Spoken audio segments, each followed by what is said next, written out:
Wakizungumza katika mchezo wa mpira wa miguu uliochezwa kati ya wanafunzi wa chuo cha afya Pemba School of Health pamoja na watumishi wa kada ya afya kutoka hospitali ya Abdalla Mzee mkoani, huko katika viwanja vya New Star Limbani, daktari zamana wa hospitali ya Abdalla Mzee Abudu Hamisi pamoja na rais wa chuo cha afya Martin Peter Shija wameeleza dhumuni ni kukuza ule urafiki uliokoko baina yetu, lakini pia ni sehemu ya mazoezi.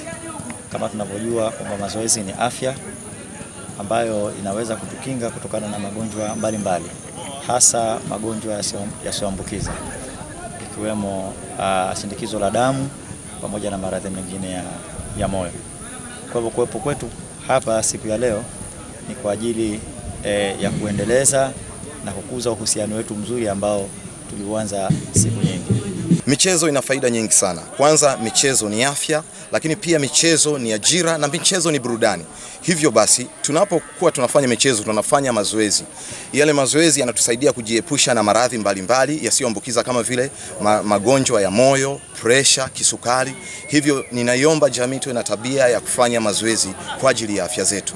Kwa upande wao, wanafunzi wa chuo cha afya Sao Mbarku pamoja na Shimfati Ali wamewaomba wahisani wengine kujitokeza kwa kuunga mkono michezo iliyomo katika vyuo, huku mchezaji kutoka hospitali ya Abdalla Mzee Daktari Isa Makame Isa akivishauri vyuo vingine kuchangamkia fursa zitokanazo katika sekta ya michezo.